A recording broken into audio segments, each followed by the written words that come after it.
이 하나님의 계시의 말씀을 봉독할 때 성도 여러분들께서는 하나님의 계시의 말씀을 잘 경청하시기 바랍니다. 제가 봉독합니다. 한밤중에 바울과 실라가 기도하고 하나님을 찬송하며 죄수들이 듣더라. 이에 갑자기 큰 지진이 나서 옥터가 움직이고 문이 곧 다 열리며 모든 사람의 매인 것이 다 벗어진지라. 간수가 자다가 깨어 옥문들이 열린 것을 보고 죄수들이 도망한 줄 생각하고 칼을 빼어 자결하려 하거늘 바울이 크게 소리 질러 이르되 내 몸을 상하지 말라, 우리가 다 여기 있노라 하니 간수가 등불을 달라고 하며 뛰어들어가 무서워 떨며 바울과 실라 앞에 엎드리고 그들을 데리고 나가 이르되 선생들이여 내가 어떻게 하여야 구원을 받으리이까 하거늘 이르되 주 예수를 믿으라, 그리하면 너와 내 집이 구원을 받으리라 하고 주의 말씀을 그 사람과 그 집에 있는 모든 사람에게 전하더라. 그 밤 그 시각에 간수가 그들을 데려다가 그 맞은 자리를 씻어주고 자기와 그 온 가족이 다 세례를 받은 후 그들을 데리고 자기 집에 올라가서 음식을 차려주고 그와 온 집안이 하나님을 믿음으로 크게 기뻐하니라. 아멘. 우리 옆 사람을 바라보면서 우리 새해 인사 나누기를 같이 원합니다. 새해 복 많이 누리십시오. 새해 복 많이 받으세요. 자, 우리 앞뒤 분들과도 인사하겠습니다. 새해 복 많이 누리십시오. 새해 복 많이 받으세요. 예, 또 우리 변함없이 인사하겠습니다. 사랑합니다. 사랑합니다. 사랑합니다. 네, 여러분 새해가 벌써 7일이 되었습니다. 여러분 우리 송구 영신 예배 때 함께 예배를 드리면서 하나님 앞에 새롭게 결신하고 또 결단하고 하나님 앞에 그 마음을 드렸던 거 기억하시죠? 예, 7일 동안 잘 지내셨습니까? 네, 잘 지내신 것 같습니다. 오늘 여러분들의 얼굴을 보니까 너무 밝고 반갑고 새해를 우리 영광교회는 참 잘 출발하고 시작한 것 같아요. 그 마음 변치 말고 올 한 해 2024년 쭉 한 해 끝까지 그 은혜를 유지하면서, 아니 그 은혜를 더 충만히 누리면서 그렇게 가시는 우리 영광교회 모든 성도들 다 되기를 주님의 이름으로 축원합니다. 사도 바울과 실라가 2차 전도 여행을 시작했습니다. 2차 전도 여행을 시작해서 이제 사도 바울과 실라가 복음을 전하면서 하나님의 그 사랑을 전하는 일들을 감당하게 되는데, 이제 소아시아의 지역을 넘어서서 마게도냐 지역으로 넘어가게 되었습니다. 그곳에서 만난 루디아라는 귀한 여성의 가정에서 복음을 전하고 그 가정에게 다 세례를 베풀었다라는 내용이 바로 우리가 봉독한 이 앞단락에 나와 있습니다. 우리가 말씀을 읽고 우리가 말씀을 잘 생각하고 나아갈 때 우리가 이 말씀이 왜 나왔는가를 항상 그 단락만 보지 마시고 앞뒤 전후 문맥에서 그 말씀의 의미를 이해하셔야지 우리가 말씀의 본래의 진정한 의미를 알 수 있습니다. 여러분 우리가 오늘 봉독한 말씀에서 가장 유명한 구절이 한 구절 있죠. 어떤 구절입니까? 여러분 이거는 삼육두유에도 쓰여져 있습니다. 아십니까? 어떤 구절이죠?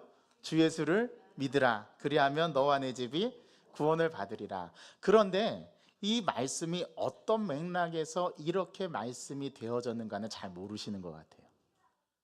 이거를 우리가 좀 오늘 잘 살펴보기를 원합니다. 사도 바울과 실라가 기도하는 곳에 기도하다가 점치는 귀신 들린 여종 하나를 만나게 됩니다.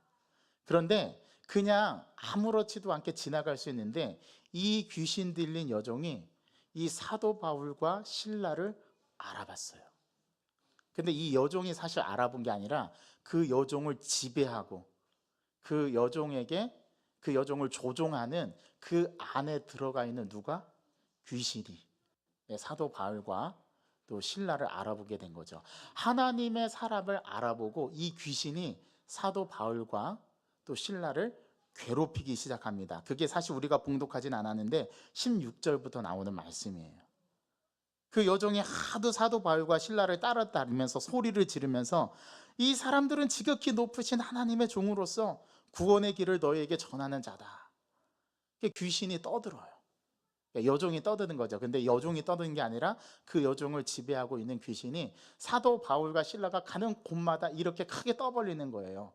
사도 바울과 실라는 전략적으로 복음을 전할 때 때로는 자기의 신분과 때로는 자기의 이 처지를 밝히기를 어려운 상황도 있지 않겠어요?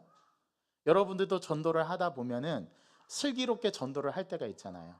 예를 들자면 나는 크리스천입니다. 여러분 주 예수를 믿으십시오. 이렇게 담대하게 선포해야 될 때가 있고, 또 어떤 때는 아주 조심스럽게 접근하면서 상대방이 상처받지 않고 상대방이 감정 상하지 않게 우리가 최선을 다해서 복음을 어떻게 하면 그들에게 전하려고 할까 고민하면서 열심히 우리가 고민하고 생각한 흔적을 담아서 복음을 전하는데, 아마 사도 바울과 실라가 갔던 이 지역은 그렇게 크게 떠벌리면서 전도하면 안 되는 곳이었나 봐요.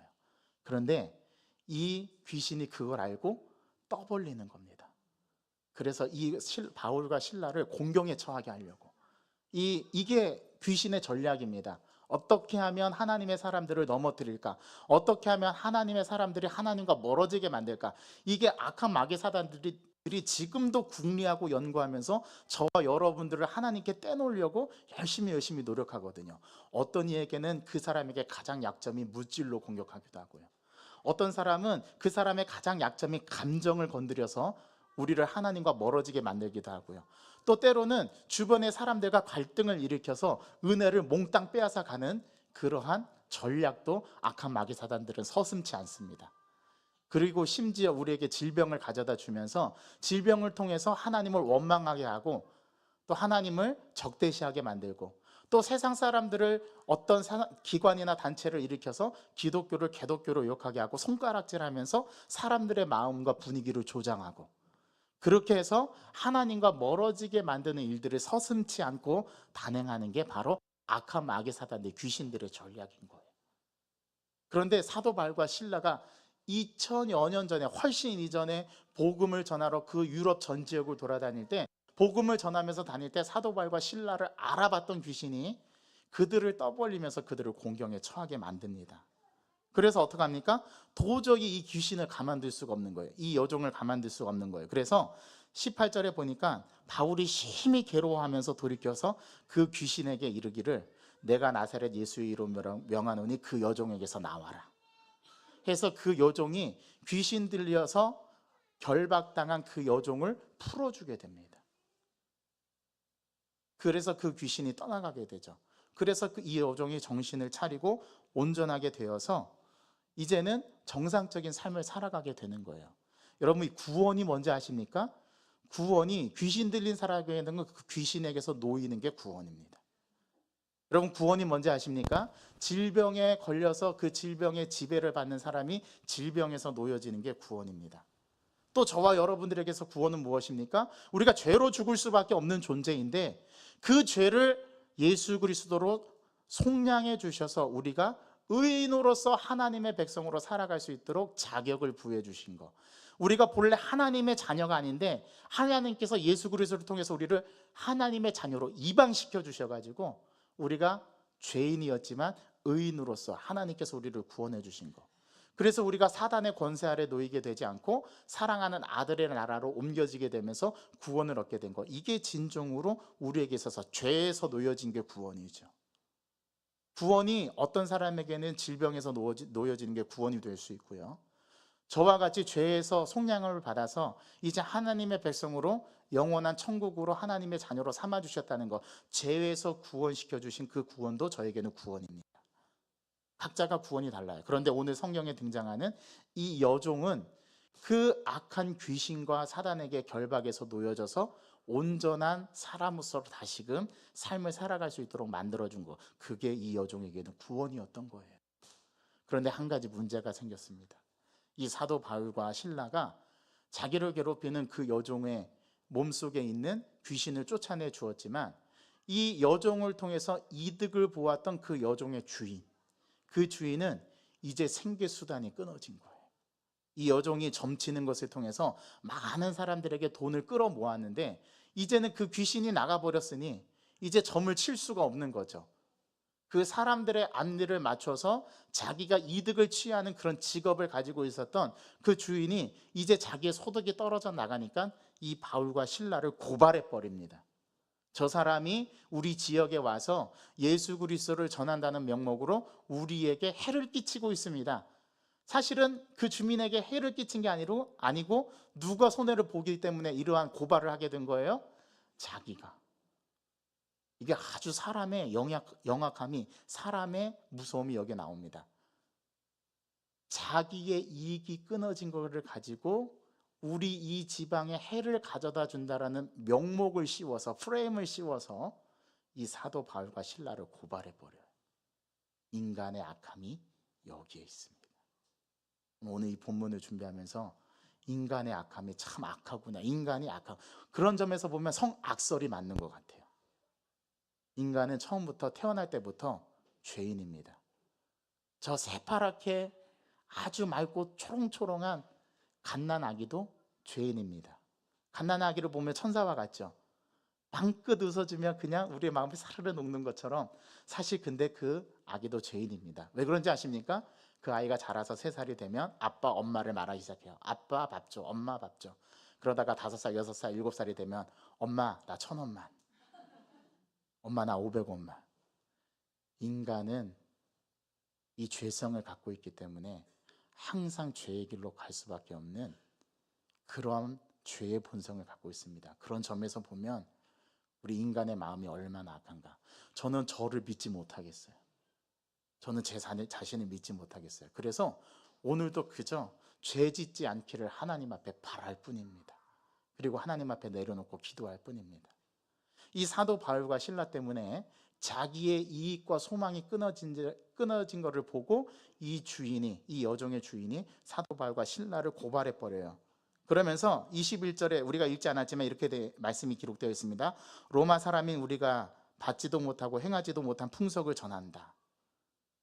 사실 그게 본질이 아니잖아요. 이 주인에게는 자기의 소득이 끊어진 게 가장 주된 목적인데, 이런 프레임을 씌워서 사도 바울과 실라를 이제 고발해서 이 사도 바울과 실라가 고난을 당하게 됩니다. 매를 맞게 되고요. 상처가, 살이 찢겨나가고 터질 정도로 고진 매질을 당하게 됩니다. 22절에 보니까 무리가 일제히 일어나 고발하니 상관들이 옷을 찢어 벗기고 매로 칠하여 많이 친 후에 어떻게 합니까? 옥에 가두어 버립니다. 여러분, 사도 바울과 실라가 잘못했나요?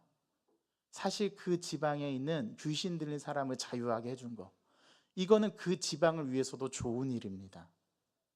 귀신의 지배를 받지 않고, 악한 마귀 사단의 지배를 받지 않고 그들을 결박해서 풀어주는 일들을 사도 바울과 했는데, 정말 선한 일을 했는데 이 선을 뭐로 갚는 거예요? 이 주인들이 악으로 갚는 거죠. 이거를 우리는 전문 용어로 배은망덕이라고 합니다.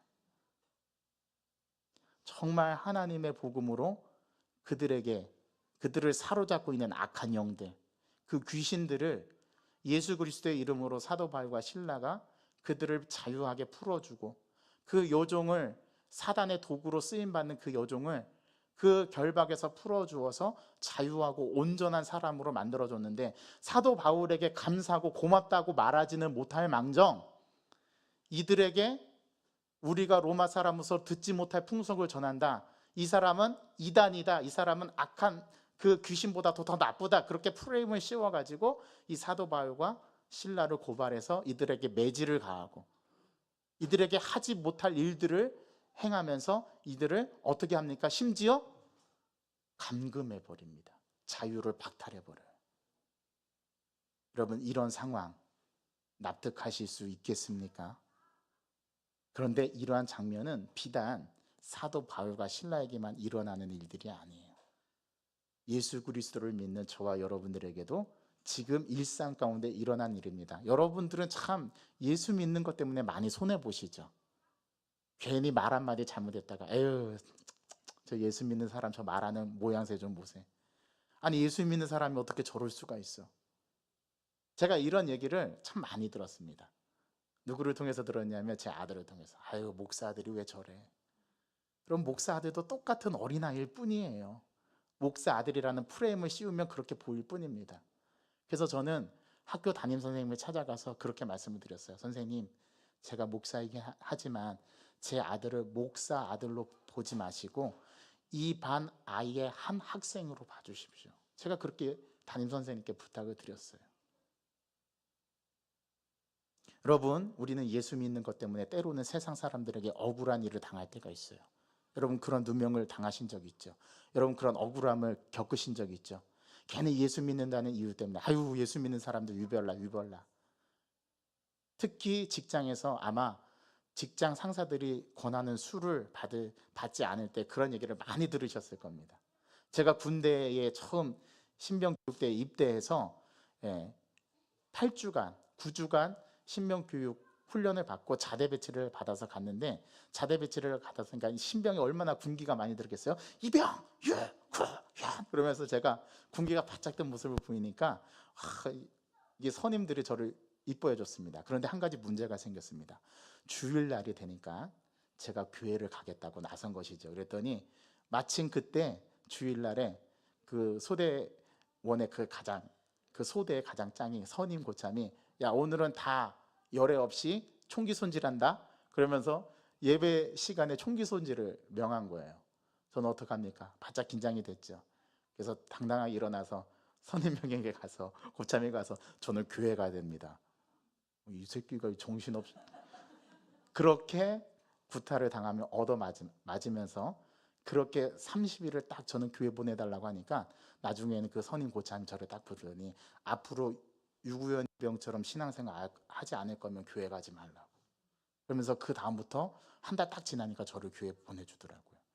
그러면서 신앙생활 할 거면 얘는 참 진짜 신자다. 얘처럼 신앙생활 안 할 거면 앞으로 안 보내줄 거라고. 그 선임 고참이 딱 얘기를 하더라고요.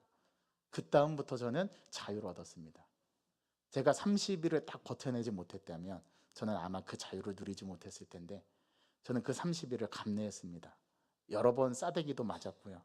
여러 번 조인트를 까이기도 했고요. 저 때는 전방에 아직도 구타가 있었어요. 심했어요.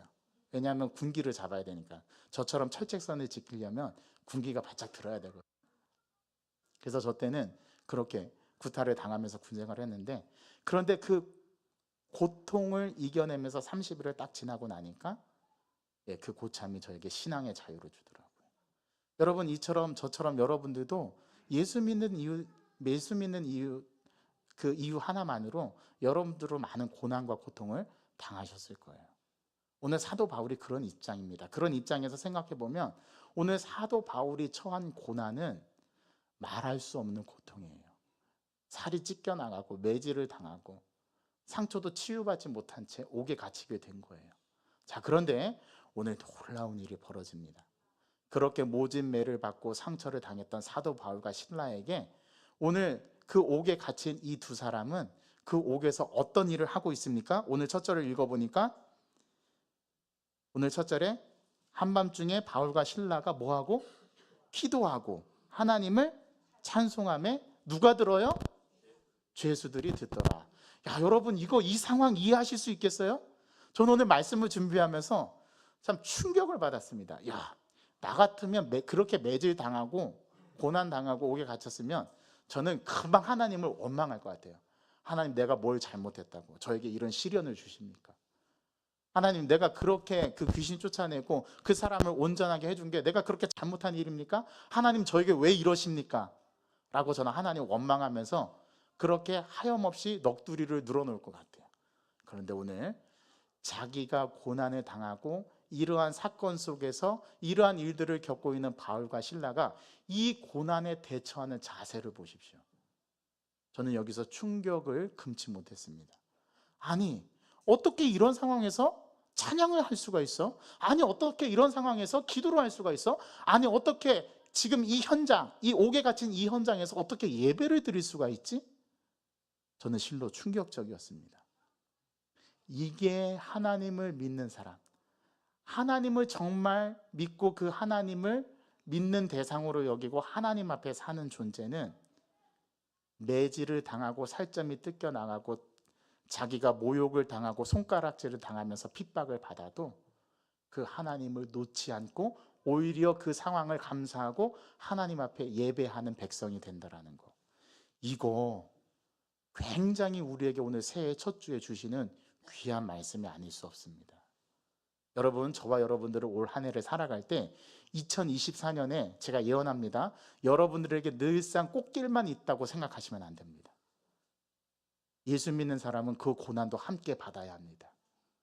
예수 믿는 사람은 예수 믿는다는 것 때문에 여러분들은 많은 모욕과 고난과 어려움과 그런 상황을 만나게 되고 맞닥뜨리게 될 것입니다. 그때 우리가 이 고난을 대처하는 자세, 우리가 이 고난을 어떻게 받아들이고 수용할 것인가, 그 자세를 오늘 이 본문을 통해서 우리가 1년 동안의 시행착오를 겪지 않고 한 번에 터득할 수 있는 그런 지혜가 여러분들에게 있기를 바랍니다. 여러분들도 앞으로 고난을 당하시거나 예수 그리스도 때문에 모욕을 당하고 고난을 당하게 되거든, 여러분 오늘 이 사도 바울과 신라를 기억하시면서 오히려 더 감사하고 미리 감사하고, 아이고 하나님 감사합니다. 저에게 일어난 고난을 주시다니. 하나님, 이 고난 너머에는 주님께서 주시는 은혜가 있을 줄 믿습니다. 그렇게 입술로 범죄하지 않고 고백할 수 있기를 바랍니다. 이것이 고난을 만났을 때의 고난에 대처하는 예수 믿는 자들의 태도. 오늘 본문은 우리에게 정확하게 가르쳐 주고 있습니다. 저도 올 한 해 그렇게 살아가 보려고요. 잘 안 되겠지만 저도 그렇게 한번 발버둥 쳐보려고요. 오늘 제가 예배를 인도할 때 우리가 참회 기도를 드리고 제가 죄 용서의 확신을 선포하는데 제가 목이 메었어요. 갑자기 하나님의 은혜가, 오늘 말씀을 준비했던 제가 하나님의 은혜가 얼마나 큰지를 이렇게 확 파도처럼 밀려오는데 쓰나미처럼 밀려왔습니다. 갑자기 하나님의 은혜가 저를 사로잡고 감동을 주시는데, 그래, 나는 죽을 수밖에 없는 죄인이지. 나는 목사이지만 나는 죄인이었어.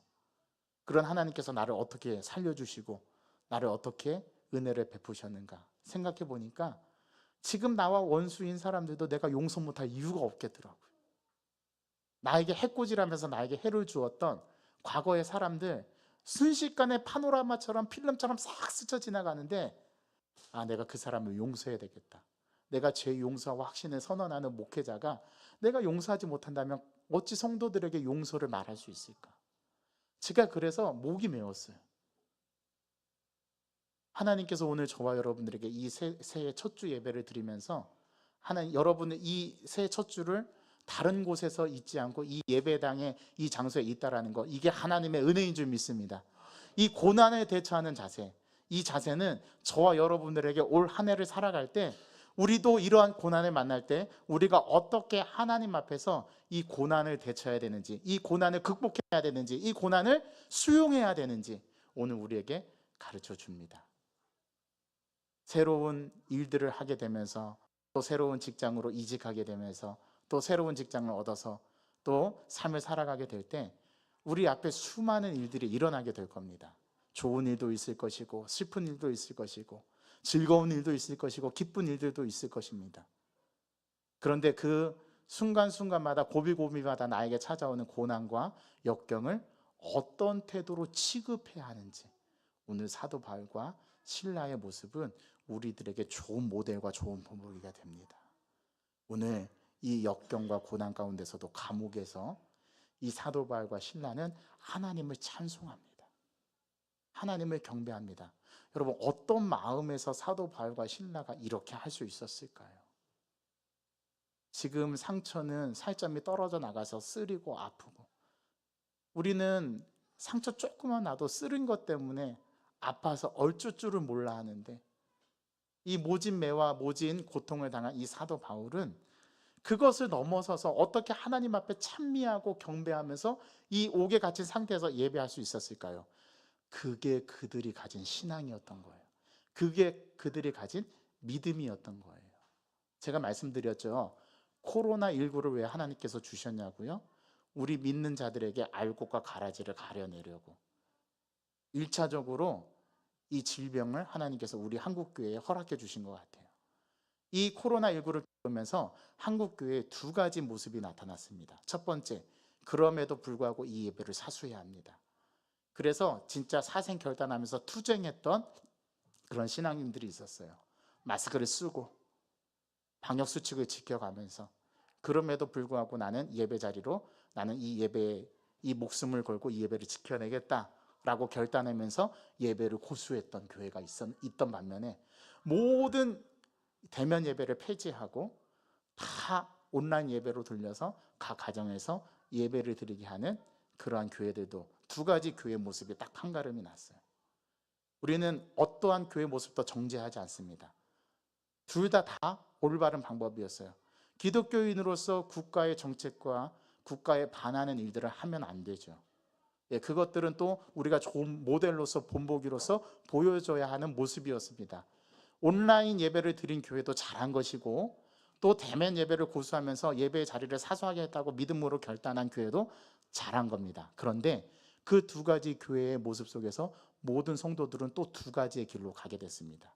점점 편리함과 익숙함에 젖어서 예배와 멀어진 성도들이 있는 반면에 그 온라인 예배 가운데서도 감격적인 예배를 드리려고 그 예배 시간에 가정에서 예배를 드리지만 실제 예배를 드리는 것 같이 옷을 갖춰 입고 양복을 입고 양말을 신고 딱 소파에 앉아서 온라인으로 나오는 방송을 보면서 정성스럽게 예배를 드리는 분들도 있고 또 그 가운데는 또 예배의 정신이 해이해져서 옷도 갖춰 있지 않고 얼굴에 눈곱이 끼인 채로 TV 앞에 앉아서 예배를 드렸던 우리의 철없는 모습도 여러분 다 보지 않았겠습니까? 그러는 가운데 우리의 마음의 중심이 하나님을 향해 있는가 아니면 하나님을 향해 있지 않은가가 딱 한 걸음 나버렸어요. 코로나19가 하나님과의 존재의 씨름에서 판가름이 되는 그런 역할을 한국교회에서 했습니다. 아마 전 세계 교회도 마찬가지일 거예요. 우리가 코로나19로 지나면서 포스트 코로나 이후에 우리가 포스트 코로나를 살아가고 있는데 지금 영광교회도 100% 예배가 회복되지 않았어요. 아직도 우리 영광교회 성도들이 예배에 참석하지 대면 예배로 참석하지 않은 분들이 꽤 많이 있습니다. 우리가 올 2024년 한 해 우리가 어떤 상황에 처하든지 우리가 하나님의 존재라면 하나님의 자녀라면 우리가 어떤 잔세로 살아갈 것인가. 사도 바울과 실라는 그들의 믿음이었던 거예요. 이 고난과 고통은 그들에게 그들의 마음을 뒤흔들 수 있는 영향을 주지 못했던 거예요. 그들은 여전히 하나님을 경배하고 하나님을 찬양하고 하나님 앞에 서는 모습을 보여주고 있습니다. 이것이 저와 여러분들이 가져야 할 믿음인 줄 믿습니다. 자, 그런데 이 고난과 이 역경을 대처하는 그 자세를 통해서 이 감옥에 놀라운 일들이 펼쳐집니다. 사도 바울과 실라가 하나님께 찬양하고 경배했을 때 이 감옥에 이상한 현상이 일어납니다. 어떤 현상이 일어났습니까? 26절입니다. 함께 읽어보겠습니다. 시작. 이에 갑자기 큰 지진이 나서 옥토가 움직이고 문이 다 곧 열리며 모든 사람의 매인 것이 다 벗어진지라. 여러분, 사도 바울과 실라에게 닥친 이 고난 가운데 이들이 감옥에서 하나님을 찬양하고 예배했을 때 어떤 일들이 일어나냐면은 이 옥에서 놓여지는 역사가 일어났어요. 여러분, 뭔가 전율이 흐르지 않습니까? 제가 그 설교 서두에 말씀드렸던 그 악한 귀신에게 결박되어서 지배를 당했던 한 여종이 사도 바울과 실라의 선포, 예수 그리스도의 이름으로 명하노니 그 여자에게서 나가라, 명령했을 때 그 귀신이 나갔잖아요. 그 결박에서 놓여졌잖아요. 지금 사도 바울과 실라는 어떤 입장에 있습니까? 마치 그 여종이 귀신에게 결박당한 것처럼 지금 감옥에 결박당해서 매여 있습니다. 그랬는데 하나님께 예배하고 찬양하고 기도했더니 어떤 현상이 일어났습니까? 그 감옥조차도 사도 바울과 실라를 결박할 수 없었고 그들을 감금해 둘 수 없는 일들이 펼쳐졌습니다. 이 두 가지 사건은요, 서로 중첩되어 있는데 똑같은 현상이 일어나고 있어요. 결박에서 놓여지게 됩니다. 여러분, 고난 가운데 처했을 때 우리가 이 고난을 대처해야 되는 자세, 첫 번째, 예배해야 합니다. 더 예배해야 합니다. 더 찬송해야 합니다. 더 기도해야 합니다. 왜 그런지 아십니까? 그 기도와 찬송과 예배를 통해서 우리 앞에 놓여진 그 고난이 풀리기 때문에 그렇습니다. 다른 방법이 없답니다. 성경은 이것을 초지일관 우리에게 가르쳐주고 있어요. 어려움을 만나거들랑 하나님 앞에 예배하는 백성의 모습이 되어야 한다라고 가르쳐주는 게 오늘 이 본문인 거예요. 이때 옥문이 열리면서 죄수들이 도망치니까 그 옥문을 가지고 있었던 그 간수장, 이 간수들이 이제 어떻게 된 거예요? 자기의 책무와 직무를 다 소실되게 되니까 이제 자기에게 소망이 없다 해서 이 간수장이 무엇을 선택합니까? 극단적인 선택을 하죠. 그래서 자결하려고 할 때 사도 바울과 실라가 그 모습을 보고 그 간수장에게 뭐라고 소리치죠? 예, 그 자결하는 일을 멈추라. 멈추시오. 왠지 사극에 나오는 한 대목 같지 않습니까? 허준 드라마 볼 때 허준이 그 손이 작대에서 자르려고 할 때 멈추시오. 병자가 나왔습니다.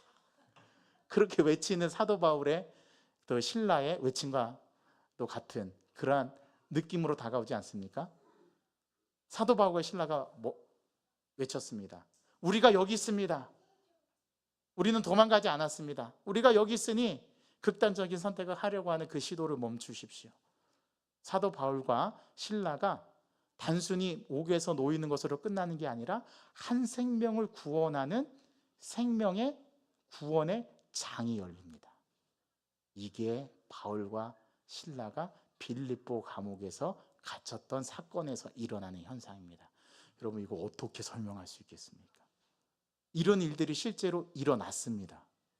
여러분, 이거를 단순하게 지나가는 말씀으로 나와 상관없는 말씀으로 생각한다면 이 말씀의 위력은 여러분들에게 다가가지 않을 겁니다.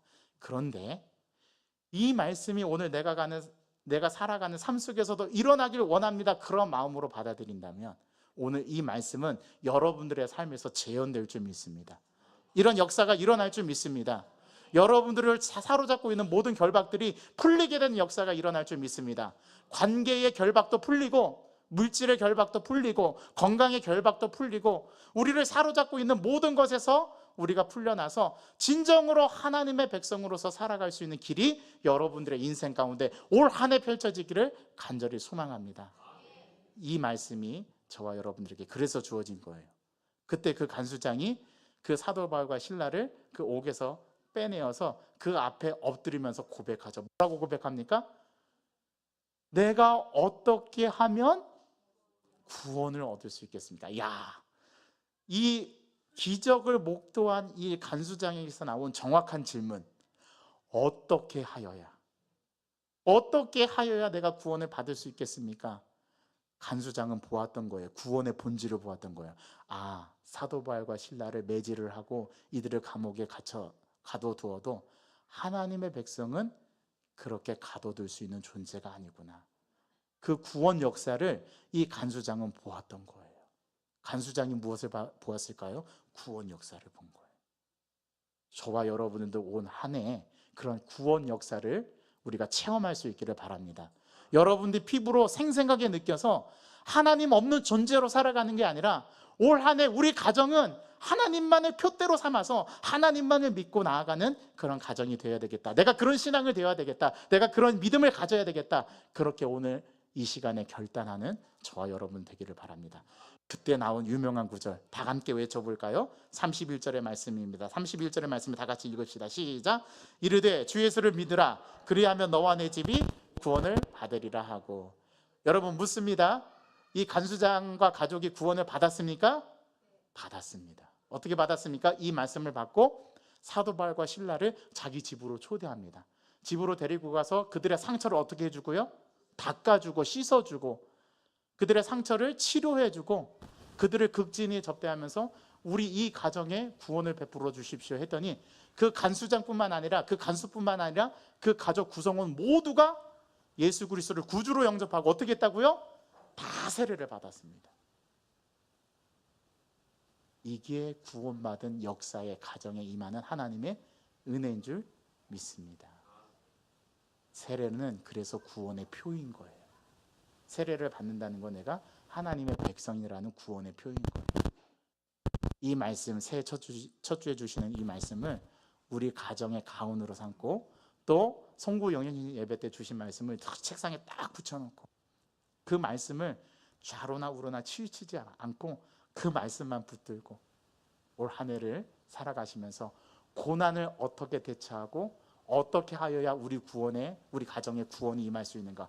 어떻게 하여야 내 신앙이 점점 성장하고 진일보가 있을 것인가? 내가 고난을 어떻게 취급하고 어떻게 받아들여야 할 것인가? 그 지혜를 오늘 이 말씀을 통해서 배울 수 있는 저와 여러분 되기를 바라서 오늘 이 말씀을 담대히 선포했습니다. 기도하겠습니다. 하나님 아버지, 오늘 새해 첫 주 하나님 앞에 저희들이 예배하면서 저희들에게 은혜를 베풀어 주심을 감사합니다. 오늘 사도행전 16장 말씀을 통하여 우리가 어떻게 해야 이 고난을 우리가 대처하고 이 고난을 극복해낼 수 있는지, 어떻게 하여야 우리의 믿음이 성장할 수 있는지, 어떻게 하여야 우리 가정이 올 한 해 주님께서 주신 은혜를 받아 누릴 수 있는지 오늘 이 말씀을 통해서 적용하게 하여 주시고 이 말씀을 우리 마음속에 새길 수 있도록 인도하여 주옵소서. 예수 그리스도의 이름으로 감사하며 기도하옵나이다. 아멘. 우리 받은 말씀, 주신 말씀을 생각하면서 우리 자리에서 다 같이 일어나